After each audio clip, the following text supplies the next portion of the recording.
Halo, kembali lagi dengan aku Hariza. Nah, pada video kali ini aku akan membahas sebuah materi yang sangat penting dalam kehidupan sehari-hari, khususnya itu bagi para mahasiswa sih, yaitu metode dan teknik dasar dalam public speaking.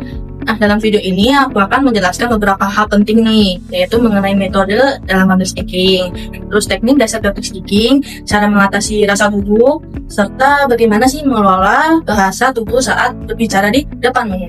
Dalam public speaking ini terdapat beberapa metode yang dapat digunakan oleh seseorang pembicara untuk menyampaikan materi secara efektif.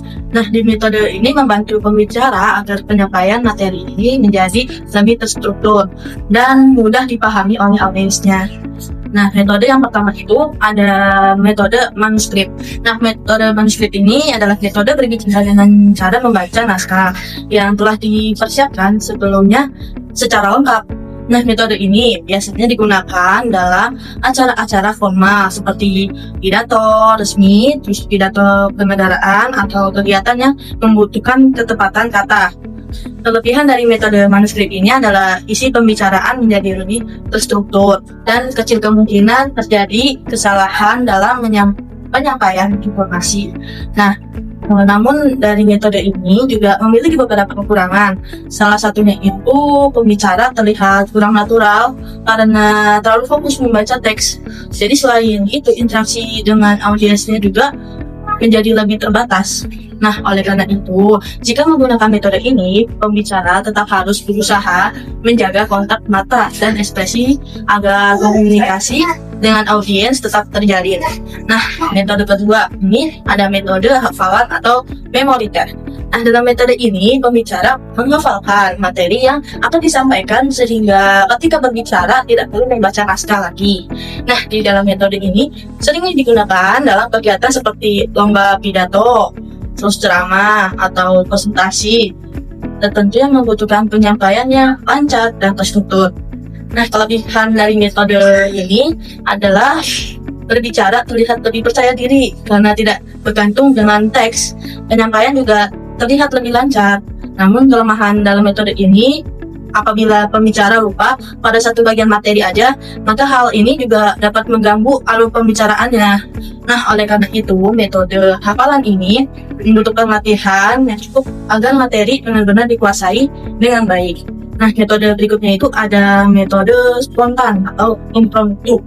Nah, dalam metode ini dilakukan ketika seseorang berbicara secara spontan tanpa persiapan yang matang. Biasanya metode ini terjadi ketika seseorang diminta memberikan tanggapan atau sambutan secara tiba-tiba. Nah, kelebihan ini adalah penyampaiannya terasa lebih alami dan fleksibel karena ini juga menyesuaikan dengan situasi yang sedang terjadi. Namun metode ini juga menuntut kemampuan berpikir cepat serta kemampuan mengatur kata-kata agar pesan tepat dapat disampaikan dengan jelas. Nah, metode yang terakhir nih ada metode extemporer. Metode ini merupakan metode yang paling sering digunakan dalam presentasi maupun seminar. Nah, dalam metode ini si pembicara ini tidak membaca naskah secara langsung, tetapi hanya menggunakan poin-poin penting sebagai panduannya aja. Nah, dengan menggunakan metode ini, pembicara dapat menjelaskan materi secara lebih bebas, namun tetap terarah. Kelebihan dari metode extemporer ini adalah penyampaian menjadi lebih natural. Nah, interaksi dengan audiensnya lebih baik, serta pembicara juga terlihat lebih percaya diri. Nah, selain metode, ada juga beberapa teknik dasar dalam public speaking yang sangat penting untuk diperhatikan. Nah, teknik pertama itu ada ice breaking. Nah, di ice breaking ini merupakan teknik yang digunakan untuk mencairkan suasana di awal penyampaian materi. Nah, tujuannya ini agar si audiens merasa lebih santai dan tertarik untuk mendengarkan. Nah, di ice breaking ini bisa berupa pertanyaan ringan, cerita singkat, humor, ataupun fakta menarik yang berkaitan dengan materi yang akan disampaikan.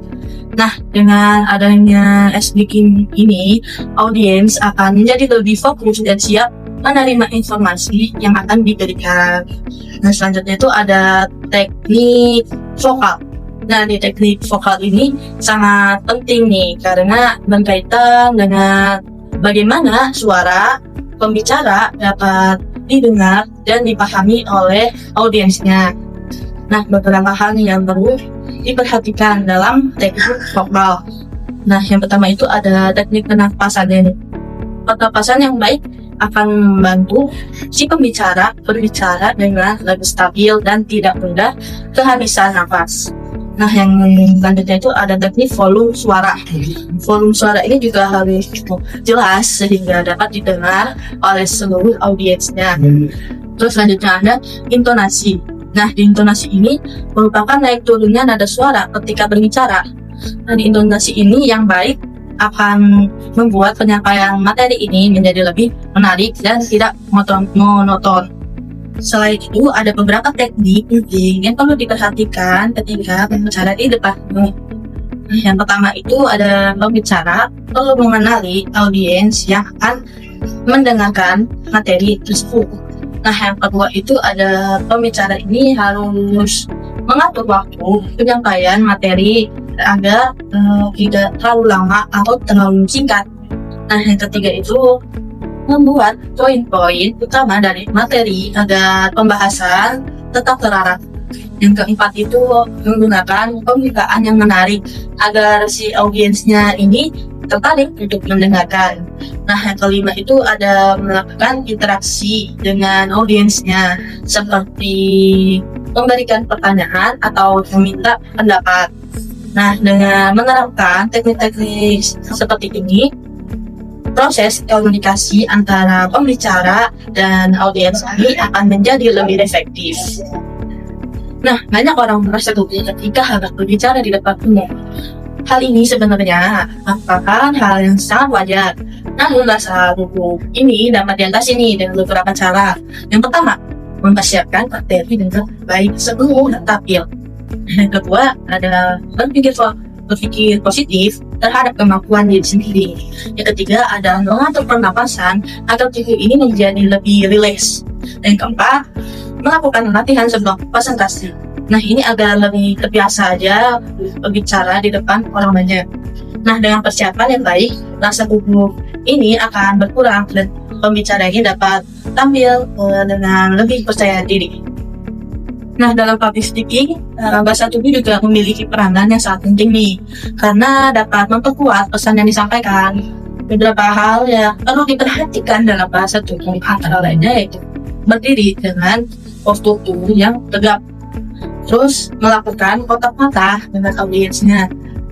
Selanjutnya, menggunakan gerakan tangan yang sesuai dengan pesan. Terus selanjutnya itu menjaga ekspresi wajah agar terlihat ramah dan percaya diri. Dan selanjutnya itu mengatur kecepatan bicara agar mudah dipahami. Nah, bahasa tubuh ini baik akan membuat penyampaian materi menjadi lebih meyakinkan dan menarik.